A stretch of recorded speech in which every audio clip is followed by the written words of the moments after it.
Ya lo sé. Listo, gracias.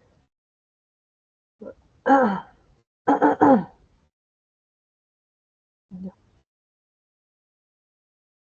ya, vamos a continuar con este tema, la de patología suprarrenal, comenzando con el síntoma de Cushing. Tenemos el tema de la definición, ¿no es cierto? Así como un recapítulo chiquito, fisiopatológico. Como tal, eh, el síndrome de Cushing se va a referir a todo el conjunto de trastornos, de clínica, de síntomas, ¿no es cierto?, que van a estar causados por un hipercortisolismo, ¿no es cierto?, por un aumento de la concentración de cortisol en sangre, ¿no? Y por ello traigo esto porque todo se relaciona y en vez de, no sé, tipo memorizar toda una tabla de esto llamado signos, síntomas y tal, mejor como que entenderlo rápidamente, tenemos el tema de los glándulos suprarrenales, ¿no es cierto? Que tiene una cápsula, así como tiene una médula, ¿no? En la parte de la cápsula tenemos unas tres partes, la parte glomerulosa, fascicular y reticular, cada una de ellas va a secretar ciertas hormonas, ¿no es cierto? Así como la médula también, ¿no? Que están por acá. Mineralocorticoides como la aldosterona en la glomerular, glucocorticoides como el cortisol, que es el que nos interesa en la fascicular, andrógenos en la reticular y médula, la epinefrina, este, adrenalina, etcétera, ¿no? Norepinefrina, ¿no? Chévere. Entonces, después de ello, ¿no? Tenemos el tema de nuestra retroalimentación, que así como en la cualquier patología tiroidea, ¿no? Tenemos que recordar que nuestra, nuestro hipotálamo como tal, va a secretar nuestro CRH. El CRH va a llegar a la hipófisis, en específico a la adenohipófisis, a la anterior. Este va a secretar el ACTH, ¿no? Y este va a mandar la información a la corteza adrenal, a la suprarrenal, este, para que la zona fasciculada genere más cortisol, cortisol básicamente. Este cortisol cuando está en sangre le manda la información negativa, ¿no es cierto?, al hipotálamo, hipófisis, para que dejen de enviar CRH y CTH. Entonces le da feedback negativo, ¿no? A ambos, para que dejen de estimular. Y por lo tanto, los valores se ponen normales otra vez, ¿no es cierto? Y bueno, ¿cuáles son los valores positivos? El estrés, porque recordemos cortisol es la hormona del estrés, no necesariamente emocional, biológico, ¿no? Como tal. Tener que huir, correr, algo, etc. Y bueno, pues también los ciclos circadianos, ¿no es cierto? Que va a estar íntimamente relacionado con el cortisol. Y bueno, de ahí, bueno, pues de aquí tenía como una imagen sobre las funciones de las glándulas, del cortisol como tal. Ahorita lo voy a arreglar, pero en esta tablita se resume también, ¿no? Tenemos el ritmo circadiano, ¿no es cierto?, que va a tener el pico de cortisol, ¿no es cierto?, al amanecer, porque tiene sentido, nosotros tenemos que trabajar ya desde la mañana y tal, entonces necesitamos ese estímulo, ¿no es cierto?, de cortisol en todas nuestras células para que se puedan cambiar, básicamente porque no vamos a estar trabajando, no van a estar haciendo sus funciones eh, a nivel basal como cuando estábamos durmiendo, y baja en la noche, ¿no? Ya. Luego también tenemos el estrés.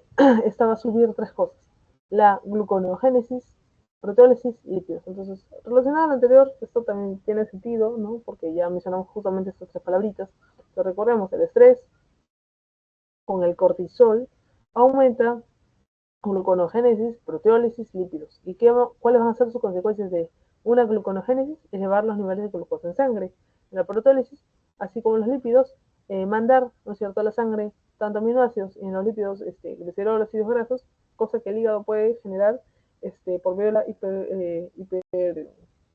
hipergluconogénesis, generar qué cosa, glucosa, ¿no es cierto? Por lo tanto, seguir aumentando la glucosa en sangre, ¿no? Hiperglucemia. También está relacionado con la presión arterial, ¿no? Porque la aldosterona principalmente es la que se regula la presión arterial, ¿no? Pero van a estar relacionados, ¿no? El cortisol con con la aldosterona como tal. Y bueno, pues va a aumentar la sensibilidad también de los vasos periféricos, ¿no?, a las catecolaminas, y por lo tanto va a promover la vasoconstricción. Por lo tanto, acá menciona mantiene la presión arterial, ¿no? Porque bueno, por ahora todo esto es fisiológico, son las funciones normales del cortisol, ¿no? Pero vemos si está aumentado, va a estar relacionado a la hipertensión arterial, ¿no? Acá, ¿qué más? Amortiguo ya. El cortisol, ¿ya? Recordámoslo así, ¿no? El estrés, alguien estresado y tal, tiene sus defensas bajas, ¿no? Eso es, hablo del estrés emocional, pero el estrés en general, biológico como tal, eh, directamente u objetivamente tiene varios mecanismos para bajar nuestras respuestas inflamatorias. Tampoco puede ser como que una posición todo de inmuno como tal, pero sí es necesario recordar ello. El cortisol va a disminuir la respuesta inmune, ¿no es cierto?, la respuesta inflamatoria, y por lo tanto van a haber menos mediadores inflamatorios, ¿no? Por lo tanto bajan la prostaglandina, las interleucinas, que también nos van a servir para explicar parte de la patología de Cushing. Y también va a inhibir la proliferación del linfocitos T.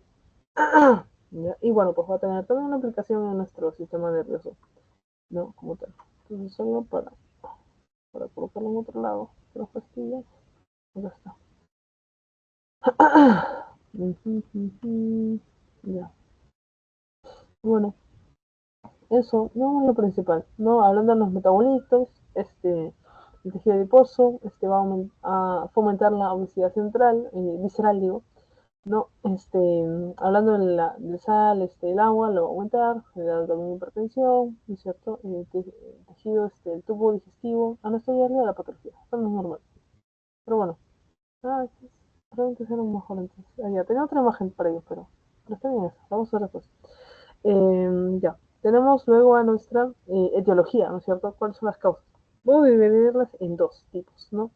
En dos tipos de causas. Causas exógenas, ¿no? Fuera de nosotros, y causas endógenas, internas. Exógenas están los fármacos, ya en este caso, glucocorticoides.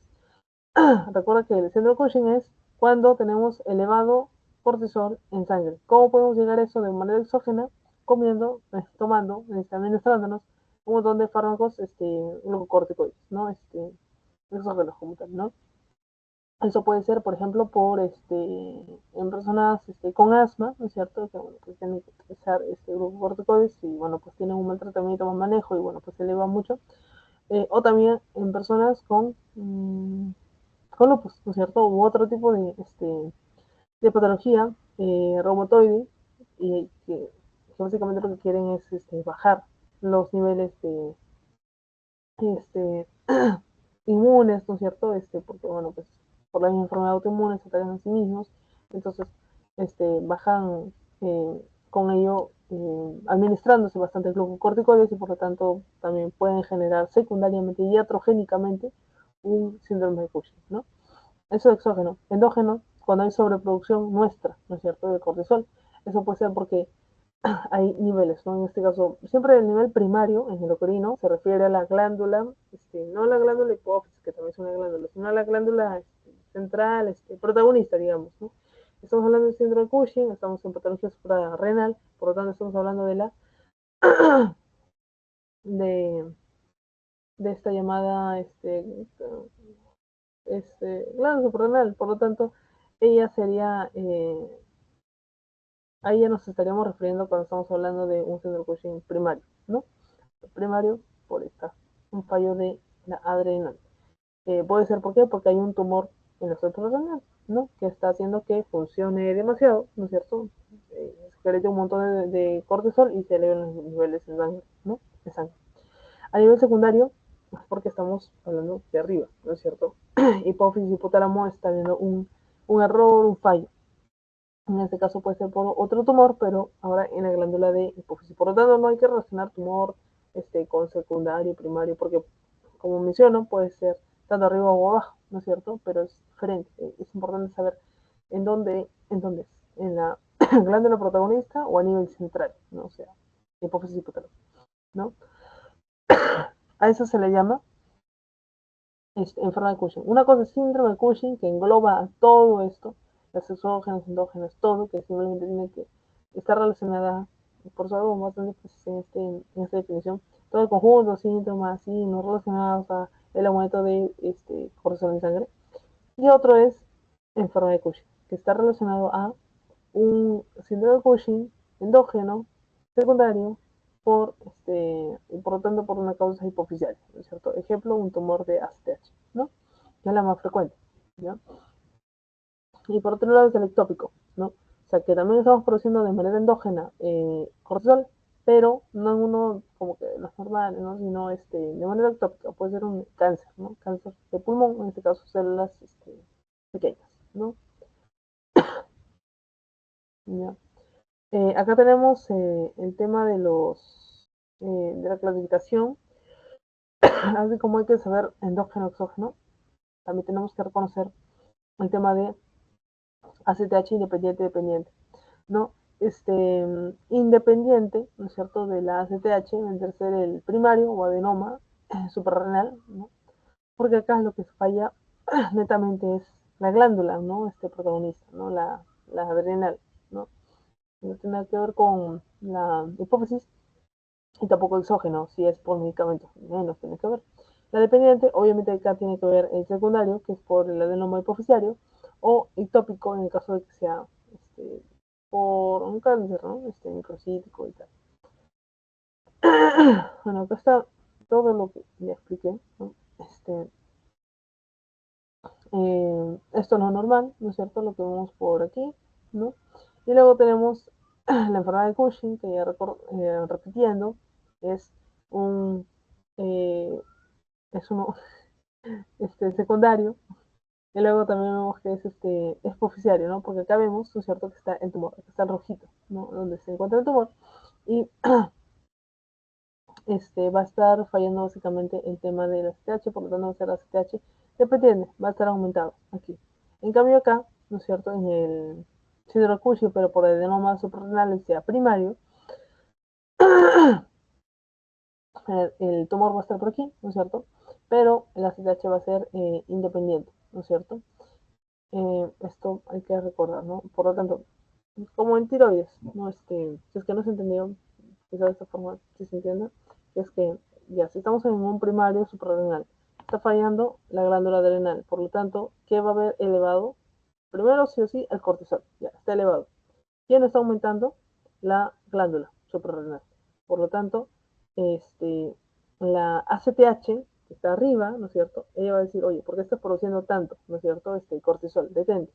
Ella no le va, por lo tanto no va a estar elevada, porque la ACTH si se eleva, el cortisol se eleva más, pero ya está elevado, por lo tanto la ACTH no tiene sentido que se eleve, por lo tanto ella disminuye, eso es lo característico, que disminuye la ACTH en el primario.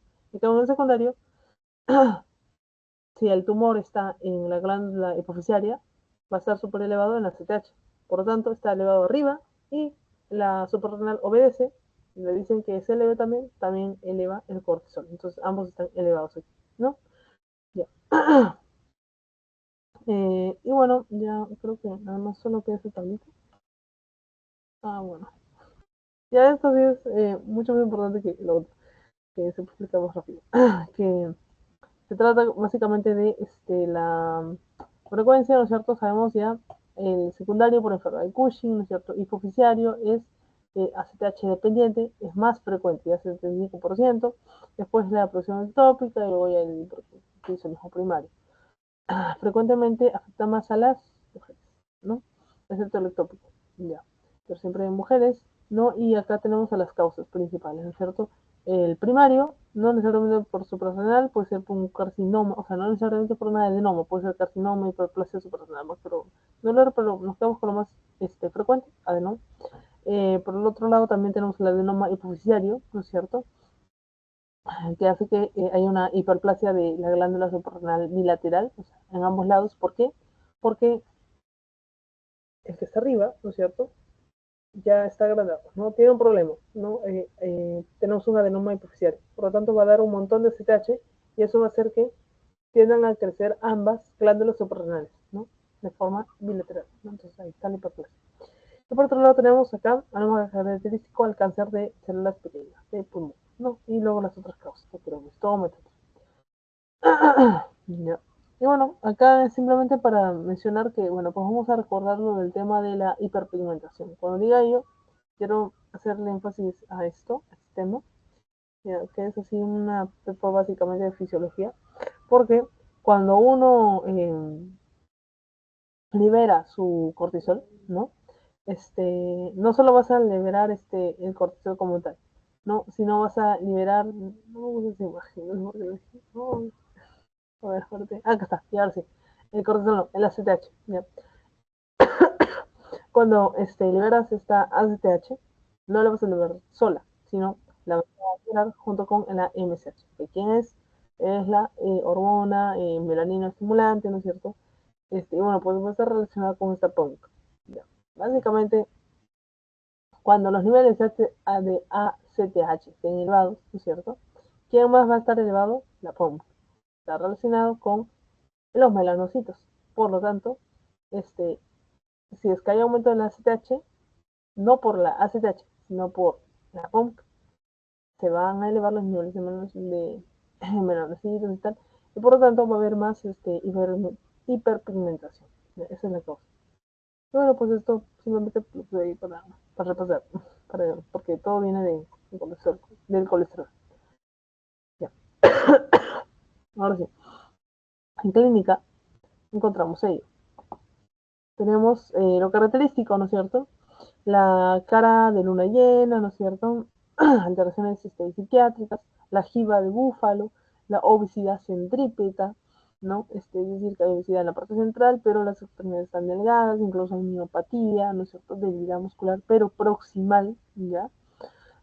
Por eso es que una parte del examen físico de semiología, ahora que me acuerdo, es justamente hacer que estos pacientes hagan como que se peine, aunque toquen la parte de su nuca y también van a tener justamente ese tipo de dificultad. No lo mismo para hacer que se levanten, pero sin, no sé, de la silla, sin tocarse, sin sujetarse de nada, ¿no? Porque van a tener que utilizar de las extremidades, sus cuádriceps, ¿no? Y del otro que menciono, también los bíceps, tríceps, etcétera, ¿no? Y van a estar débiles, ¿ya? Estrías, ¿no es cierto? Rojovinosas, ansiedad triangular, visceral, centrípeta, centrípeta digo, así como el sutismo, virilización, ¿no? Y la fragilidad, así como capilar, ¿no? La fragilidad también de la piel y por lo tanto los hematomas, incluso quimos, ¿ya? Cada uno de ellos tiene su explicación, ¿no? Acá están separados por los tipos de problemas que hay, ¿no es cierto? En este caso, cuando hay exceso de glucocorticoides, vemos todo el tema de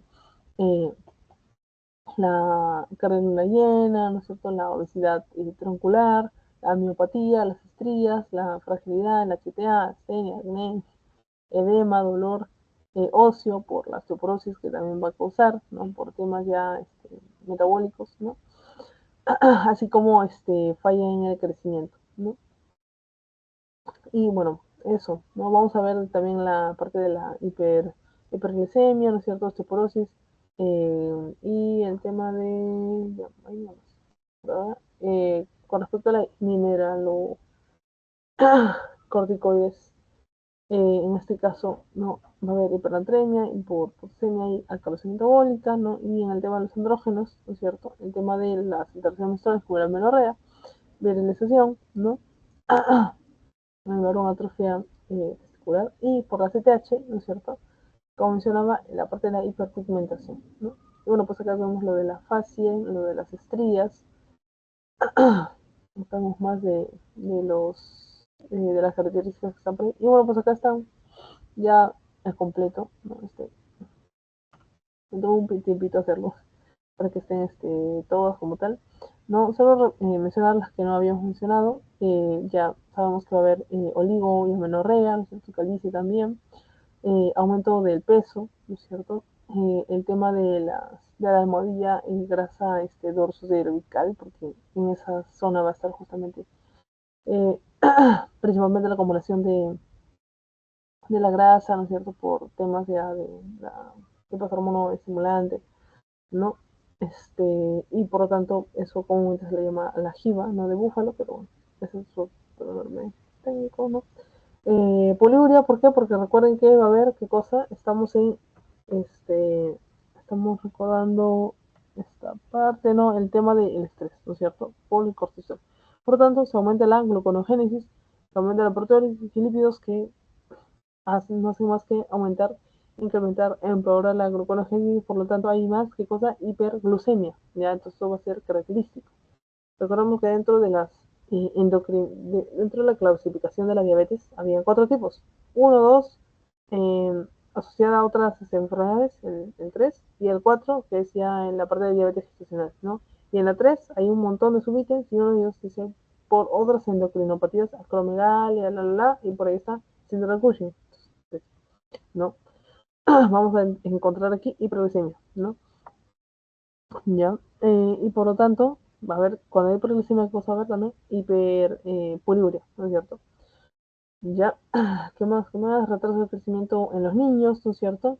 La sensibilidad va a ser mayor a 1 centímetro, hiperpigmentación en el síndrome Cushing, pero secundario, ¿ya?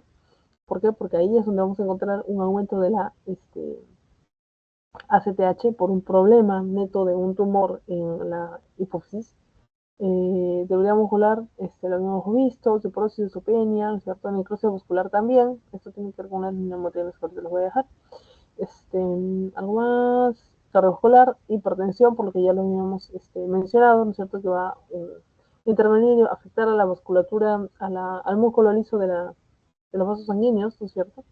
Edema periférico, ya, el tema de la neuropsiquiátrico también, o sea, te puede venir con ansiedad, con letargo, fatiga, ¿no?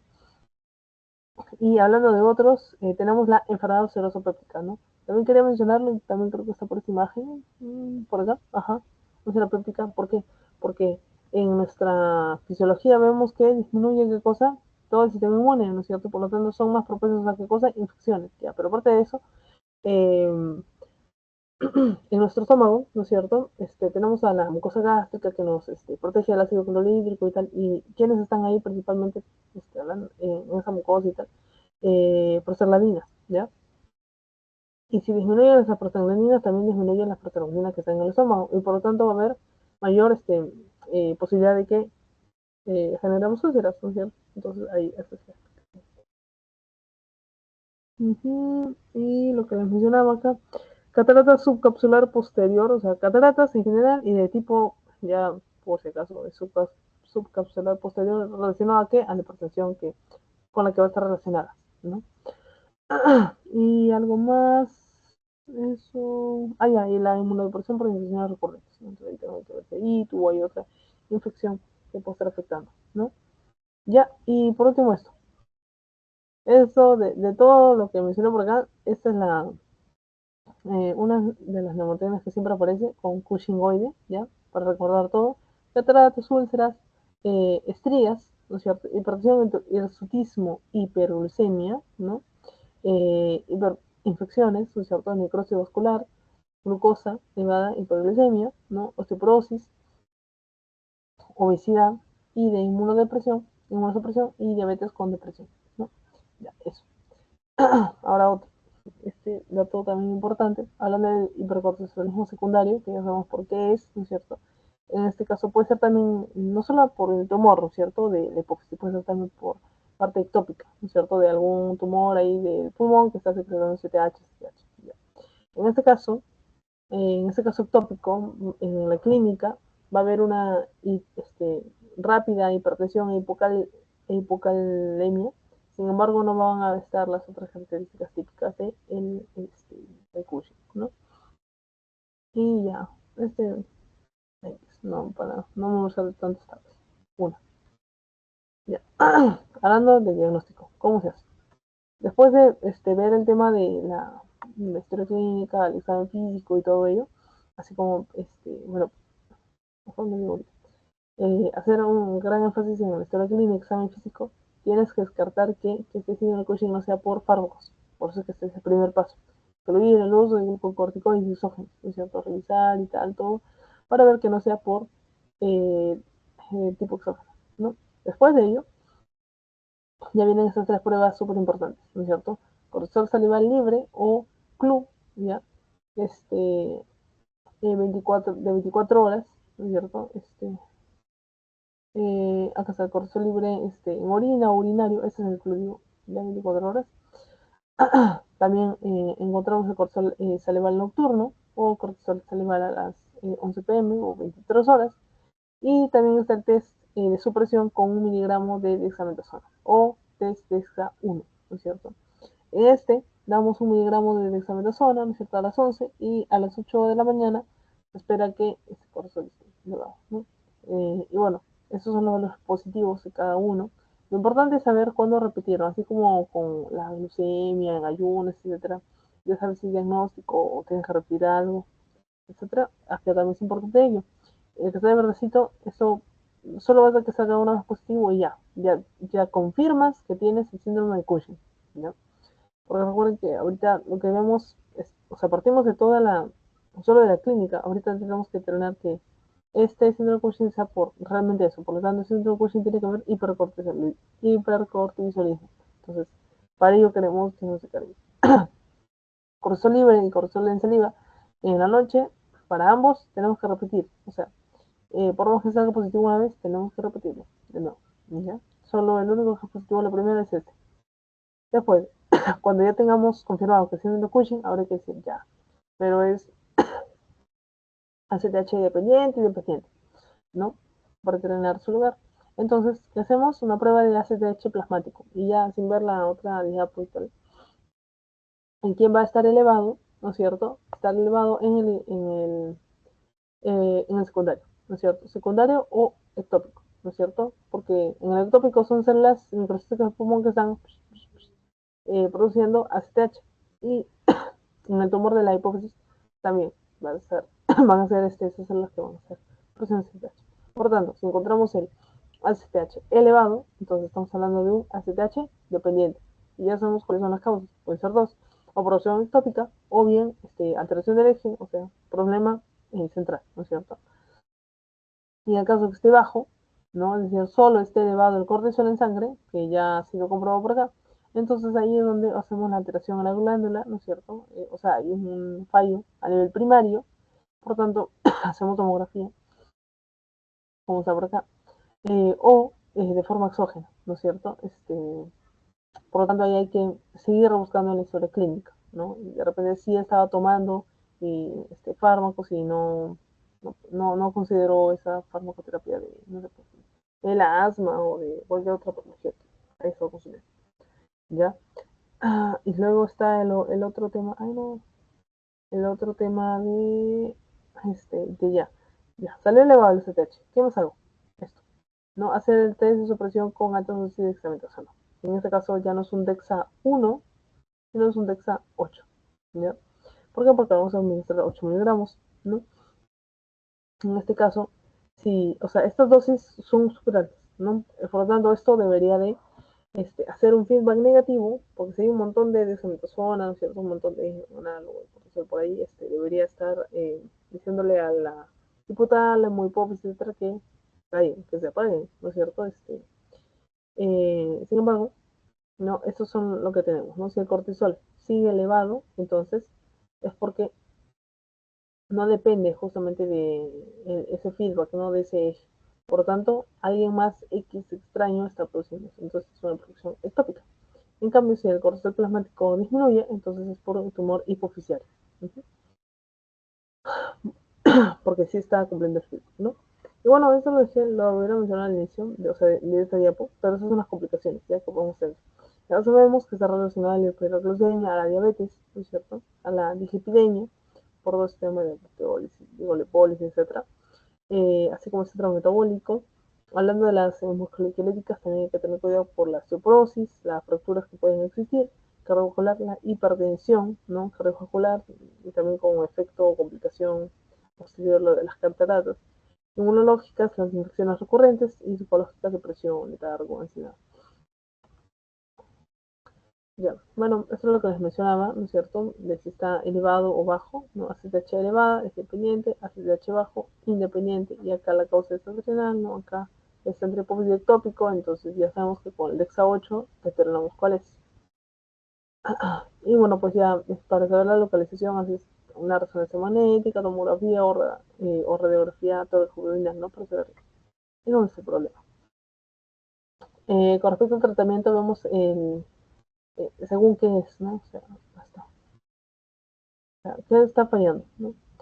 Si es dependiente de CTH, o sea, enfermedad de Cushing, ¿no? Entonces hay que resecar ese adenoma, ¿no es cierto? O sea, el tumor, ¿no? Del hipófisis, ¿no?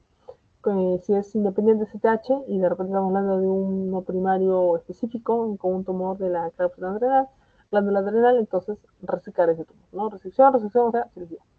Con respecto a medicamentos que nos van a ayudar a disminuir esos cortisol que están elevados, porque es síndrome de Cushing, ¿no? Tenemos estos, ¿no? Ketoconazol, metilopón, etcétera. Y hablando de la enfermedad de Cushing, ¿no es cierto? Ectópica, ¿no? Acá tenemos la radioterapia. Bueno, ese es el resumen de todo esto. Si es exógeno, corticoides, ¿no es cierto? Hay que retirarlos gradualmente, ¿no? No bruscamente, porque si no nos vamos del síndrome de Cushing, que es enfermedad por elevado cortisol en sangre, nos vamos hacia el otro extremo, que es la insuficiencia adrenal, crisis adrenal por baja de cortisol, ¿no? Entonces, se retira lentamente, gradualmente. La primera línea general, como hemos visto por acá, es la cirugía, ¿no? Ya sea por una hipofisectomía, tomografía casi, cirugía, ¿no es cierto?, del tumor hipoficiario, o adrenalectomía, cirugía de resección de la cápsula, de la glándula, ya, o resección en general del tumor, ¿no? Ya. Y en segunda línea están estos medicamentos. Ya. Fin, ¿no? Ese es bueno, pues un mapa conceptual sobre este temita.